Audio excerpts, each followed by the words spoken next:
अब हम आते हैं संयुक्त राष्ट्र संघ के एक बहुत अहम मुद्दे पर, जिसका संबंध भारत से है। और भारत का संयुक्त राष्ट्र संघ में एक संस्थापक सदस्य के नाते बहुत अहम योगदान रहा है। मात्र संस्थापक सदस्य के नाते भारत ने संयुक्त राष्ट्र संघ को मजबूती नहीं दी, बल्कि लोकतांत्रिक व्यवस्था को अपनाते हुए उसने लोकतंत्र का जो मैसेज दुनिया को दिया, विश्व के सबसे बड़े लोकतंत्र का, वह संयुक्त राष्ट्र संघ के लिए बहुत अहम संबल था।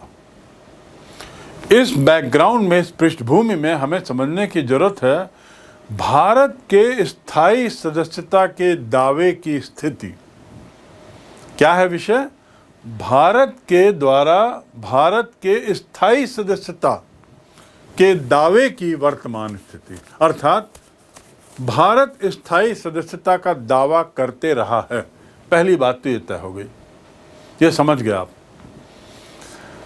स्थायी सदस्यता का दावा भारत द्वारा किया जाता रहा है। तो अब हमको ये जानना है कि आज क्या स्थिति है। क्या स्थायी सदस्य बन पाया? यदि नहीं तो क्या बाधाएं हैं, कौन सी बातें आड़े आ रही हैं, क्या दिक्कतें हैं? सुरक्षा परिषद में स्थायी सदस्यों में विस्तार का मामला सबसे पहले भारत ने 1992 में उठाया था।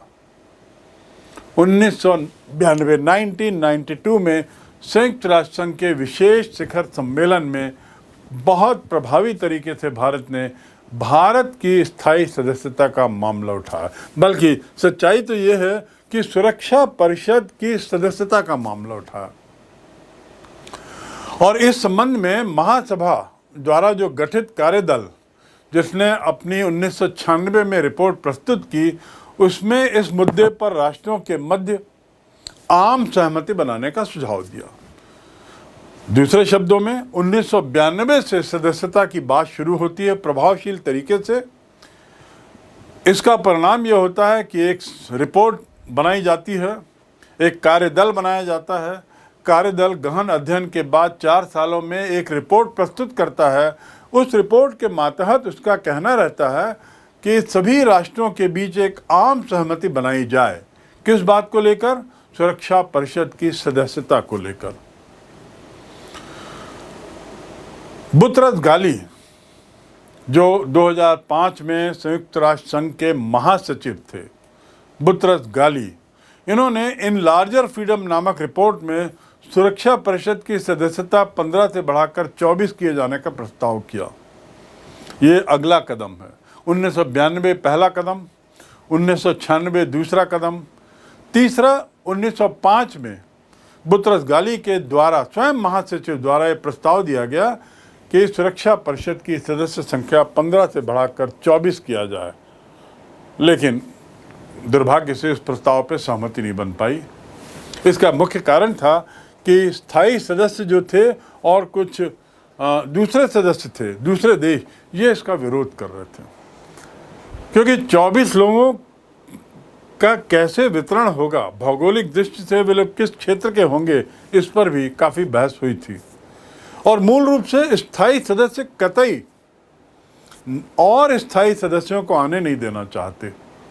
तो मूल कारण कि सुरक्षा परिषद के स्थायी सदस्यों द्वारा विरोध, इस सतत रूप से विरोध। ये जो स्थायी सदस्यता का विरोध करने वाले देशों ने कॉफ़ी क्लब नाम का एक संगठन बना लिया है। क्या बनाया? कॉफ़ी क्लब, जिसमें अब यूनाइटेड फॉर कंसेंसस के नाम से अब जिसको कहते हैं, यूनाइटेड फॉर कंसेंसस। कंसेंसस यानी सहमति, यूनाइटेड मतलब एकजुट होना, सहमति के लिए एकजुट होना। ऐसा उन्होंने एक संगठन बना लिया है जो पूर्व में कॉफ़ी क्लब कहलाता था। और इसमें कौन कौन से देश हैं? इटली, स्पेन, अर्जेंटीना, कनाडा, दक्षिण कोरिया, मेक्सिको और पाकिस्तान। देखिए, पूरे नक्शे को यदि आप देखें तो मैं पुनः उन देशों के नाम दोहराता हूँ जो इस कॉफ़ी क्लब या यूनाइटेड फॉर कंसेंसस के सदस्य हैं स्पेन, फिर अर्जेंटीना, फिर कनाडा, दक्षिण कोरिया, मैक्सिको और पाकिस्तान। वर्तमान में स्थायी सदस्यता के लिए 4 प्रमुख दावेदार हैं। स्थायी सदस्यता की जरूरत है, ऐसा धीरे एक सहमति बन रही है, लेकिन कौन बनेंगे इसको लेकर बड़ा विवाद है। यदि कल को ये प्रस्ताव पारित होता है, कोई वीटो नहीं करता है कि स्थायी सदस्य बनाए जाएं, बढ़ाए जाएं, तो कौन से देश बनेंगे, इसको लेकर बहस है। और इसी संशय के कारण ही स्थायी सदस्यता को बढ़ाने की स्वीकृति भी नहीं आ पा रही है। 4 देश जो हैं जिनका नाम मूल रूप से स्थायी सदस्यता के लिए लिया जाता है, भारत, जर्मनी, ब्राजील और जापान। भारत और जापान एशिया से, जर्मनी यूरोप से और ब्राजील दक्षिण अमेरिका से। कॉफी क्लब के जो देश हैं जिनका नाम मैंने पूर्व में लिया, वे इसका विरोध करते रहते हैं। उनका लगातार विरोध इस बात पर रहा है कि इन देशों को किस आधार पर स्थायी सदस्यता दी जाए। और भारत का तो सबसे ज्यादा विरोध पाकिस्तान करता है, क्योंकि पाकिस्तान भारत के बढ़ती ताकत से वैसे ही चिंतित है। ऊपर से यदि स्थायी सदस्यता मिल जाती है और स्थायी सदस्यता के बल पर निषेधाधिकार का अधिकार मिल जाता है, तो वह पाकिस्तान को नागवार गुजरेगा। पाकिस्तान तीव्र विरोध करता ही है और सुरक्षा परिषद में पाकिस्तान का मित्र चीन हमारा विरोध करता है। लेकिन सौभाग्य से स्थायी सदस्यों में चीन ने खुलकर भारत का समर्थन ऐसा तो नहीं किया, लेकिन ये बात तय है कि वह पाकिस्तान का समर्थन करते हुए अपने को एक तरीके से इक्वानिमिटी, समान दूरी बनाए रखा है इस मुद्दे को लेकर। भारत का सबसे तीव्र विरोध बस पाकिस्तान, ये हमें याद रखना है। जहां चीन ने खुलकर समर्थन नहीं किया है, क्योंकि वो एक राजनीतिक व्यवस्था है, वहां उसने विरोध भी नहीं किया है। रूस, अमेरिका, ब्रिटेन और फ्रांस, ये 4 देश भारत का सतत रूप से उसकी स्थायी सदस्यता का समर्थन करते रहे हैं। मैं पुनः दोहरा दूं, रूस, अमेरिका, ब्रिटेन और फ्रांस जो स्वयं स्थायी सदस्य हैं, ये भारत की स्थायी सदस्यता का सतत रूप से समर्थन करते रहे हैं। ऐसी स्थिति में सुरक्षा परिषद में भारत की स्थायी सदस्यता का जो मामला है, थोड़ा सा अटका हुआ है, क्योंकि उसको केवल चीन के खुले समर्थन की जरूरत है। और चीन की व्यवस्था है कि पाकिस्तान उसका निकट का मित्र है और पाकिस्तान कतई बर्दाश्त नहीं करता कि भारत सुरक्षा परिषद का स्थायी सदस्य बने। भारत की स्थायी सदस्यता सुरक्षा परिषद में ये मामला अटका ही नहीं हुआ, बल्कि एक बड़ी विचित्र स्थिति हो गई है। विचित्र क्यों? जहां 5 में से 4 स्थायी सदस्य भारत के पक्ष में हैं, वहां मात्र 1 सदस्य भारत के इस स्थायी सदस्यता के मतदान के दौरान वीटो कर देता है। खैर, वीटो की अभी स्थिति नहीं आई है, लेकिन अभी समर्थन नहीं कर रहा है, और वह है चीन। विचित्रता की बात यह है कि चीन वही देश है जिसकी संयुक्त राष्ट्र संघ की सदस्यता के लिए भारत ने ही पुरजोर प्रयास किया था। जब 1949 में वहाँ पर कम्युनिस्ट शासन आया, माओ जेडोंग वहाँ के नेता बने, उसके बाद से सतत रूप से भारत ही लगातार प्रयास कर रहा था कि संयुक्त राष्ट्र संघ की सदस्यता चीन को मिले। और ये इसी के प्रयासों का परिणाम है कि चीन को भारत ने ही स्थायी सदस्य बनने के लिए प्रेरित किया और उसके लिए प्रचार किया, समर्थन दिया और विश्व जनमत तैयार किया। दूसरे शब्दों में, चीन ने भारत पर इस मामले में एक तरीके से छुरा भोंकने का काम किया है। भारत जहां एक और सतत रूप से चीन की स्थायी सदस्यता के लिए आवाज उठाता रहा, वहीं चीन ऐसा करने से कोसों दूर है जब भारत का मौका आ रहा है। तो एक विचित्रता तो ये। दूसरा, इससे अब आप समझ सकते हैं वीटो और स्थायी सदस्यता का पावर कितना है। जहां विश्व के अधिकतर देश, जिनमें 4 वे देश भी शामिल हैं जो स्थायी सदस्य हैं, ये लोग जहां भारत की सदस्यता का समर्थन कर रहे हैं, वहां मात्र एक देश और उस देश के पिछलग्गू देशों में चीन या एक आध 2 और देश, ये बस भारत का विरोध कर रहे हैं। परिणाम कुल मिलाकर ये मामला अटका हुआ है। इससे साबित होता है स्थायी सदस्यता की ताकत। और एक और जहां स्थायी सदस्यों की ताकत, उनका पावर, उनका अधिकार इतना ऊंचा है, वहीं बाकी अन्य सदस्य, उनके अधिकार, उनके पावर बहुत नीचे हो जाते हैं। यही समानता के अधिकार की बात आती है और एक विरोधाभास यूएनओ के सिद्धांतों में दिखाई देता है। खैर, तो निष्कर्ष ये कि भारत की सुरक्षा परिषद में स्थायी सदस्यता का मामला अभी अधर में है। संयुक्त राष्ट्र संघ विश्व रंगमंच पर, विश्व मंच पर, राजनीतिक मंच पर एकमात्र वैश्विक संस्था नहीं रही। वैसे ये प्रथम विश्व युद्ध के बाद द्वितीय विश्व युद्ध जब समाप्त होता है 1945 में, तो वैश्विक मंच पर आने वाली ये पहली संस्था थी। लेकिन समय के साथ साथ विभिन्न आयामों को लेते हुए और कई संस्थाएं बनी, उनका निर्माण हुआ और वे अस्तित्व में आई। विश्व राजनीति में ऐसे अनेक अंतर्राष्ट्रीय पात्रों का उदय हुआ जिन्हें अंतर्राष्ट्रीय स्वयंसेवी संगठनों के रूप में हम पहचान सकते हैं, चाहे वो आर्थिक क्षेत्र में हो, चाहे सामाजिक क्षेत्र में हो। इन अंतर्राष्ट्रीय संगठनों के बारे में अब हम थोड़ा सा बात करें। ये अंतर्राष्ट्रीय संगठन जो हैं, ये आर्थिक रूप से जो मंच पर आए हैं और अपना प्रभाव डाल रहे हैं, उनमें सबसे पहला है विश्व व्यापार संगठन।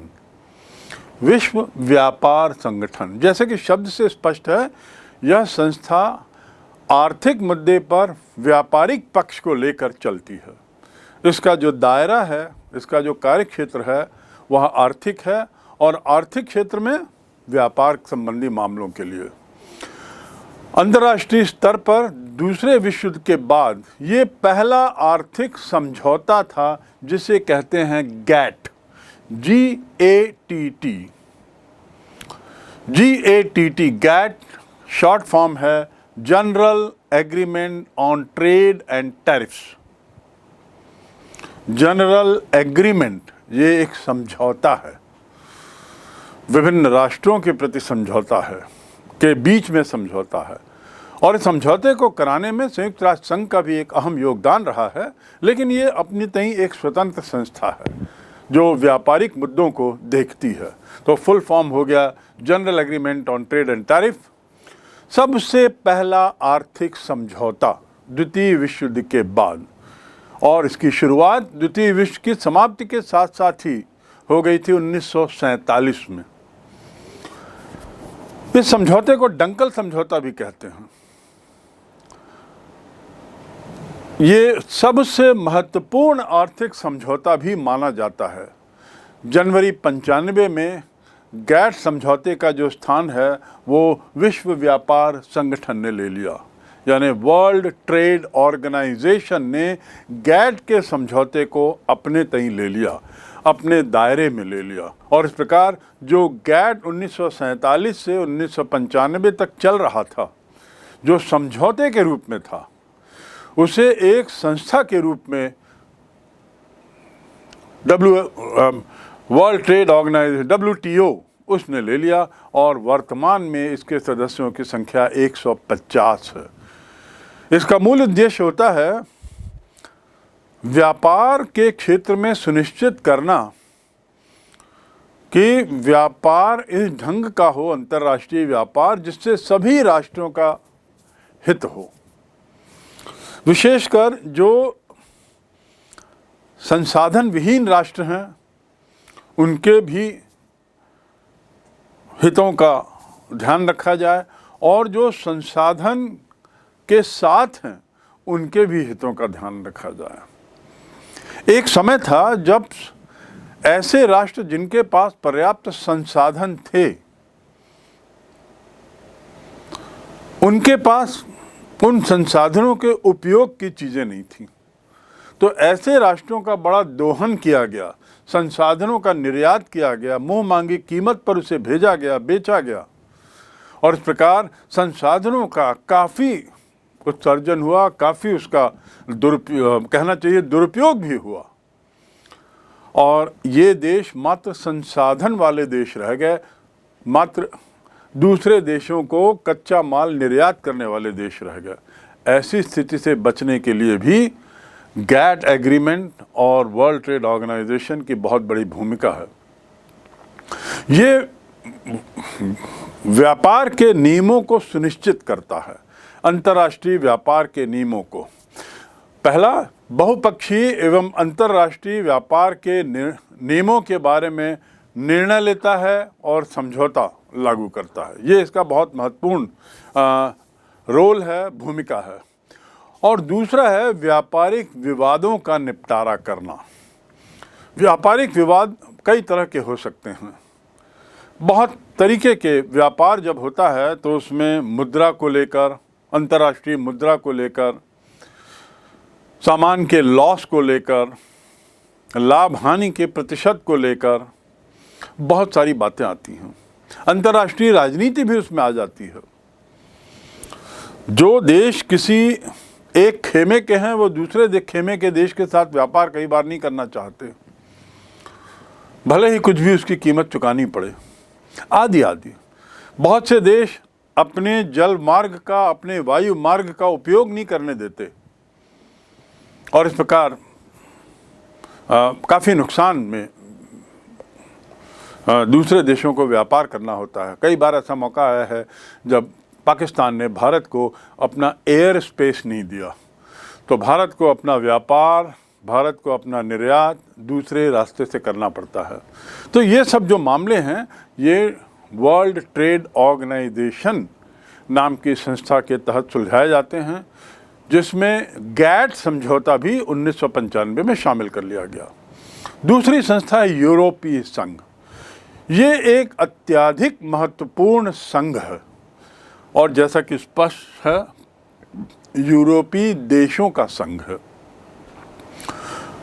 यूरोपीय यूनियन, EU शॉर्ट फॉर्म में, ज़्यादा पॉपुलर है EU के नाम से। यूरोपीय संघ एक अत्यधिक बहुत महत्वपूर्ण आर्थिक संगठन है। आप यूरोप के नक्शे में देखिए कितने सारे देश उसमें जुड़े हुए हैं और सब देश छोटे छोटे हैं। आप अपने शहर से 2 घंटे की यात्रा करें, पता लगा दूसरा देश आ गया। वहाँ की करेंसी की समस्या, वहाँ के सामान को खरीदने लेने की समस्या, वहाँ पर जाने की समस्या, वीज़ा आदि की समस्या, वहाँ पर सामान बेचने की समस्या, तो ये बड़ा कॉम्प्लेक्स हो रहा था और इस प्रकार इसका परिणाम ये हो रहा था कि जो देश थे बड़े संकुचित हो गए थे। तो इन देशों के बीच में जो छोटे छोटे देश आपको यूरोप में दिखाई दे रहे हैं, खासकर पश्चिमी यूरोप के क्षेत्र में, ये छोटे छोटे देश अपनी सीमाएं बढ़ाना चाह रहे थे। अब भौगोलिक सीमा तो बढ़ा नहीं सकते, फ्रांस की भौगोलिक सीमा जो है वो उतनी ही रहेगी, लेकिन कुछ ऐसा कर सकते हैं जिससे कि व्यक्तियों को, फ्रांस के व्यक्तियों को स्वतंत्रता पूर्वक दूसरे देशों में जाने आने में दिक्कत ना हो। तो वीसा, पासपोर्ट, करेंसी और अन्य मुद्दों पर लेकर शिक्षा के क्षेत्र में भी बड़ी दिक्कतें हो रही थी। तो इसको लेकर जरूरत समझ महसूस की जा रही थी और इस प्रकार इस आर्थिक उद्देश्य से यूरोपियन संघ की स्थापना होती है 1942 में। सोचिए 1942 में, जहां एक और विश्व युद्ध चल रहा था, वहीं दूसरी ओर संयुक्त राष्ट्र संगठन की स्थापना की चर्चा हो रही थी, वहीं भारत जैसे देशों के स्वतंत्रता की भी चर्चा हो रही थी, वहीं यूरोपीय यूनियन की भी बात चल रही थी और 1942 में इसकी स्थापना हो जाती है। इसमें कुल 25 राष्ट्र इसके सदस्य हैं, 25। और इस प्रकार क्या हुआ है कि ये जो 25 देश हैं, यूरोपियन संघ के नक्शे को देखिए, यूरोप के नक्शे में यूरोपियन संघ का नक्शा आप देखिए, 25 राष्ट्रों के लोग एक दूसरे देश में जाने के लिए पूर्णतः स्वतंत्र हैं, उन्हें कोई किसी तरह की कठिनाई नहीं होती। एक छोटा सा देश आप देखेंगे, लग्जमबर्ग। ये लग्जमबर्ग बहुत ही छोटा देश है और वहाँ से फ्रांस, जर्मनी, इंग्लैंड आदि की सीमाएं बहुत पास पास हैं। लग्जमबर्ग में रहने वाला व्यक्ति या तो लग्जमबर्ग की सीमा के दायरे में ही अपनी जीवन निकाल दे और कहीं अन्य क्षेत्र में जाने के लिए समस्त कार्रवाइयों से गुजरे, और या वो स्वतंत्रता पूर्वक इन क्षेत्रों में घूम सके। यूरोपियन संघ ने इसे संभव बनाया है। अब कहने को तो एक फ्रांस का एक व्यक्ति फ्रेंच है, लेकिन फ्रेंच होते हुए भी वो कई देशों में, इन 24 अन्य देशों में वह स्वतंत्रता पूर्वक घूम सकता है और भी बहुत सी सुविधाएं दी गई हैं। आज यूरोपियन संघ को विश्व में सबसे शक्तिशाली आर्थिक संगठन के रूप में देखा जाता है, सबसे शक्तिशाली आर्थिक संगठन। अब सोचिए, इतने छोटे छोटे देश एक साथ मिल गए आर्थिक मामलों में तो दुनिया के सबसे शक्तिशाली देश बन गए। कहने का तात्पर्य कि सहयोग से कितने बड़े बड़े काम हो जाते हैं, बूंद बूंद से घट भरे।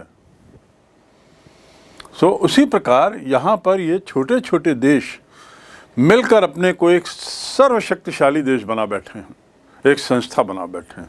ये बात है यूरोपियन संघ की, यूरोपियन यूनियन की, जिसे संक्षिप्त में EU कहा जाता है। अगली संस्था ASEAN, ASEAN, Association of South East Asian Nations. इसकी स्थापना भी कुछ कुछ यूरोपियन संघ से प्रेरित होकर हुई थी। ये भी आर्थिक संगठन है और जहां यूरोपियन संघ यूरोपीय देशों का संगठन है, एशियान जो है वो साउथ ईस्ट एशिया के देशों का संगठन है। साउथ ईस्ट एशिया, अब इसमें देखिए कौन से देश आते हैं। इसकी स्थापना 1967 में हुई। यूरोपियन संघ की स्थापना 1942 में, इसकी स्थापना 25 वर्ष बाद 1967 में। और इसका मुख्य उद्देश्य था आर्थिक विकास अपने क्षेत्रीय मामलों में, राजनीतिक सामाजिक प्रगति को गति देना। आर्थिक विकास इसका मुख्य मुद्दा था। दुर्भाग्य से एशियान कुछ ज़्यादा प्रगति नहीं कर पाया है। जहां यूरोपियन संघ सर्वशक्तिशाली, सबसे ज़्यादा शक्तिशाली आर्थिक संगठन बन बैठा है, वहीं एशियान अपनी अंदरूनी राजनीति के कारण, सदस्य देशों के बीच की राजनीति के कारण उतना मजबूत नहीं हो पाया, इसका औचित्य उतना सार्थक नहीं हो पाया है। विश्व राजनीति यहाँ पे बहुत दखल दे रही है और शीत युद्ध के काल में तो इसकी हालत और बुरी थी। खैर, पर निष्कर्ष ये कि एशियान नाम की एक संस्था भी अस्तित्व में है, जो साउथ ईस्ट एशियन, दक्षिण पूर्व एशियाई देशों का संगठन है। अगली संस्था है सार्क, SAARC, South Asian Association for Regional cooperation.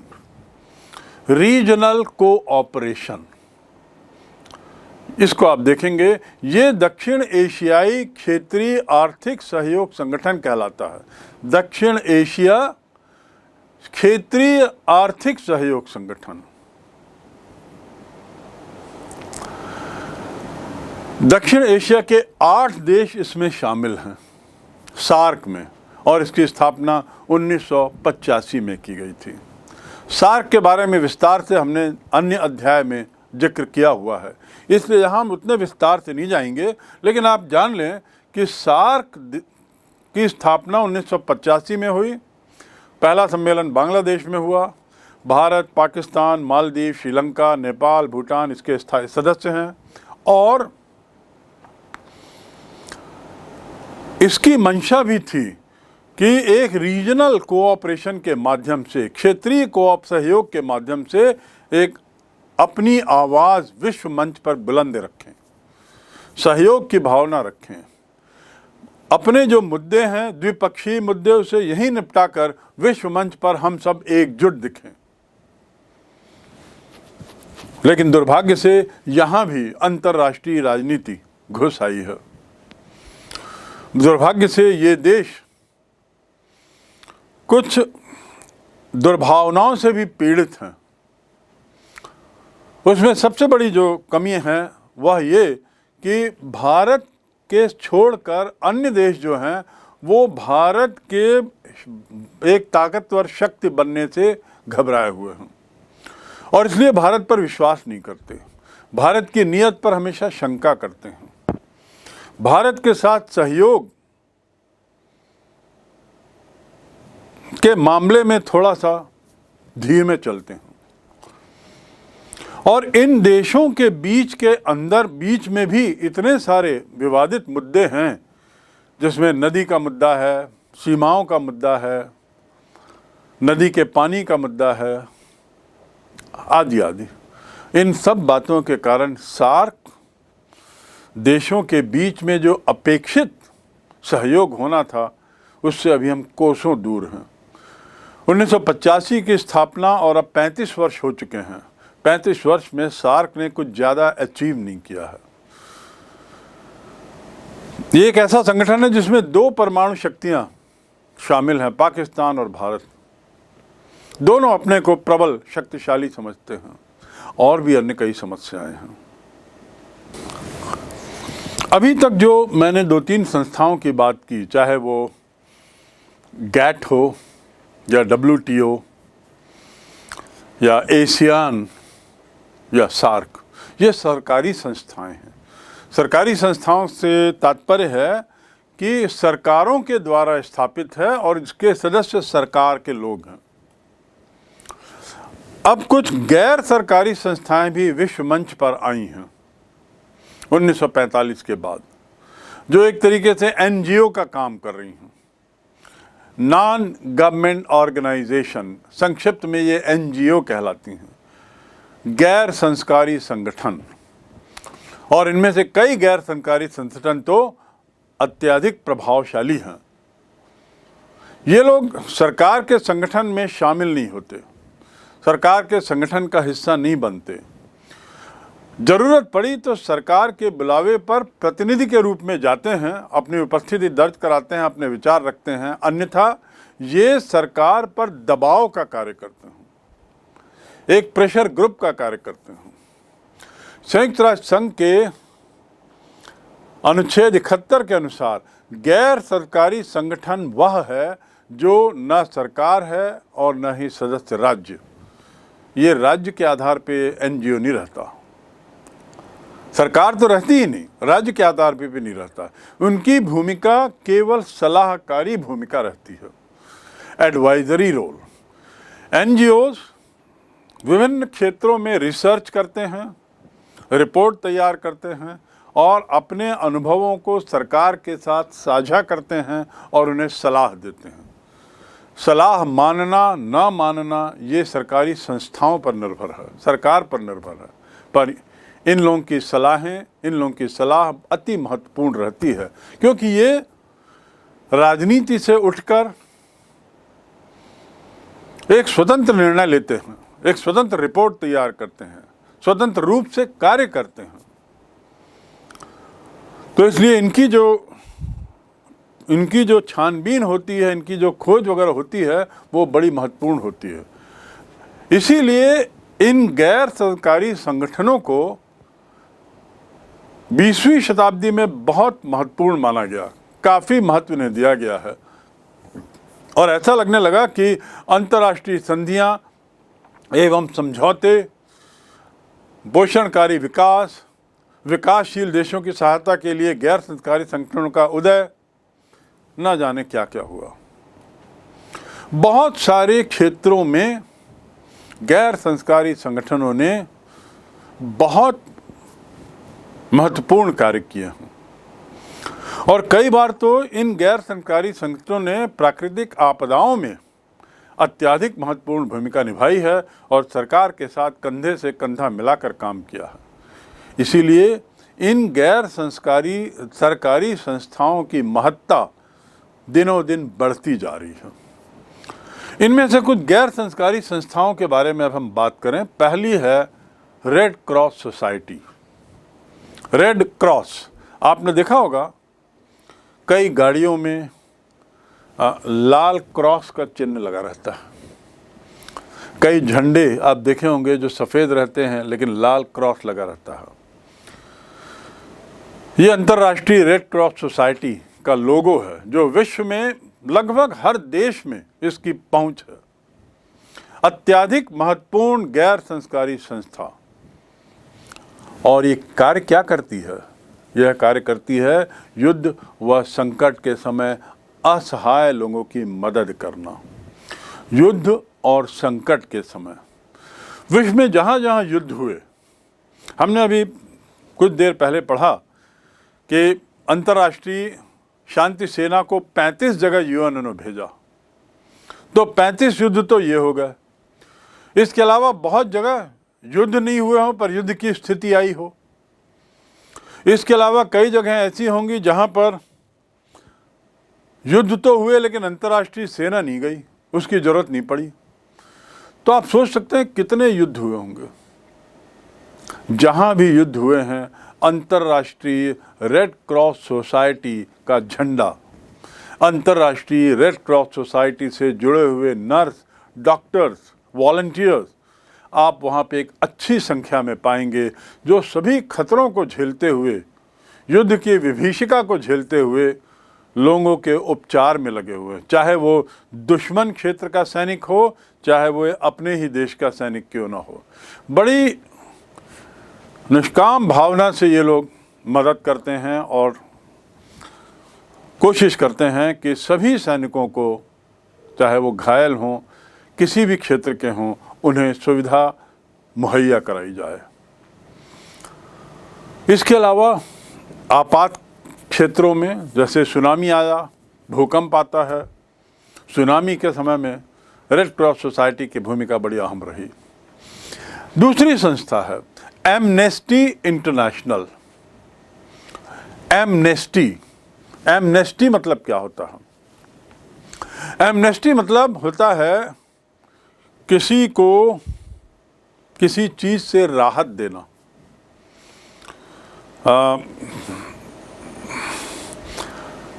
Amnesty international ये जो गैर सरकारी संगठन है, ये अंतर्राष्ट्रीय स्तर पर मानवाधिकारों से संबंधित कार्यों में जुड़ी हुई है। मानवाधिकार, और ये एमनेस्टी शब्द जो है इसका संबंध मानवाधिकारों से है। लोगों को एमनेस्टी मिल गई मतलब बड़ी मात्रा में सरकार ने लोगों को जेल से छोड़ दिया, राहत दे दी। तो एमनेस्टी इंटरनेशनल एक बहुत ही महत्वपूर्ण संस्था मानवाधिकार के क्षेत्र में कार्य कर रही है। इसके कई रिपोर्ट को लेकर बड़ी आलोचना होती है। कई रिपोर्ट्स को लेकर कुछ सरकारें ऐसा सोचती हैं कि ये रिपोर्ट किसी अन्य देशों के विचारों से प्रेरित है, किसी अन्य देशों के दबाव से प्रेरित है। लेकिन जो भी है, इसने कई महत्वपूर्ण कार्य किए हैं और विशेषकर जेल में जो बंदी हैं, कैदी, चाहे वे सेना के हों, चाहे वे अपराध में लिप्त पाए गए लोग हों, चाहे कुछ अन्य तरीके के हों, जेल के लोगों को अधिकार दिलाने के लिए संस्था ने बहुत कार्य किया है। इस संस्था का ये सोचना है कि जेल में बंद कैदी भी एक मानव है और उसे मानव युक्त जीवन जीने का उतना ही अधिकार है जितना अन्य को। तो इस प्रकार मानवाधिकारों के लिए कार्य करने वाली संस्था क्या कहलाती है? Amnesty international. तीसरी संस्था है ह्यूमन राइट्स वॉच। ये भी मानवाधिकार के क्षेत्र में कार्य करती है। ये एक अमेरिकी लेकिन गैर सरकारी संगठन है तो इसका आधार अमेरिका में, लेकिन ये भी गैर सरकारी है और मानवाधिकारों की अवहेलना की ओर विश्व का ध्यान खींचने का कार्य करती है। साथ ही अंतर्राष्ट्रीय आपराधिक न्यायालय स्थापित करने में सहायता करती है। ये जो ह्यूमन राइट्स वॉच है तो अमेरिका में, लेकिन अपनी खोज के आधार पर, अपनी छानबीन के आधार पर विश्व के विभिन्न राष्ट्रों में जहां मानवाधिकारों का उल्लंघन हो रहा है और जिसकी जानकारी लोगों तक नहीं है, उसको ये प्रचारित करता है और ऐसा करते हुए प्रयास करता है कि मानव के अधिकारों का दुरुपयोग या हनन कम से कम किया जाए सरकारों द्वारा। Human rights watch. चौथी संस्था है ग्रीन पीस, जहां रेड क्रॉस स्वास्थ्य संबंधी मामले में, एमनेस्टी इंटरनेशनल और ह्यूमन राइट्स मानव अधिकार के मामले में, वहीं ग्रीन पीस पर्यावरण के मामले में। विश्व मंच पर सबसे प्रभावशाली मंच संगठन उनमें से एक है ग्रीन पीस। ग्रीन पीस, शांति और हरियाली, ये पर्यावरण के मुद्दों पर बड़ी सजग है और जैसा मैंने पूर्व में कहा कि आने वाले दशक और शताब्दी में पर्यावरण, जलवायु, विश्व का तापमान, ये बहुत बड़ा मुद्दा रहेगा, मुद्दा हो चुका है, बन चुका है। और अब इस मुद्दे को सुलझाने के प्रयास तीव्र से तीव्रतर होते जा रहे हैं। ज़रूरत है ग्रीन पीस जैसी संस्थाओं की, जो लगातार विदेश की सरकारों को इस बात के लिए सजग कर रही हैं कि आपके देश में पर्यावरण को लेकर अनेकों कार्य करने की ज़रूरत है। ये संस्था जो है पर्यावरण के क्षरण को रोकने के लिए विश्व समुदाय को अपनी ओर आकर्षित करती है। पर्यावरण के दुरुपयोग को लेकर, पर्यावरण के क्षरण को लेकर उसको रोकने का प्रयास कर रही है। चाहे वो ग्लेशियर के रूप में बर्फ, चाहे वो पानी का पिघलना हो, विश्व ऊष्मा तापमान का बढ़ना हो, महासागर की संभावित गहराई का बढ़ने का मामला हो, आदि आदि। इन सब पर ध्यान आकर्षित करने का काम कौन सी संस्था कर रही है? Green peas. बहुत महत्वपूर्ण ऑर्गेनाइजेशन पर्यावरण के क्षेत्र में।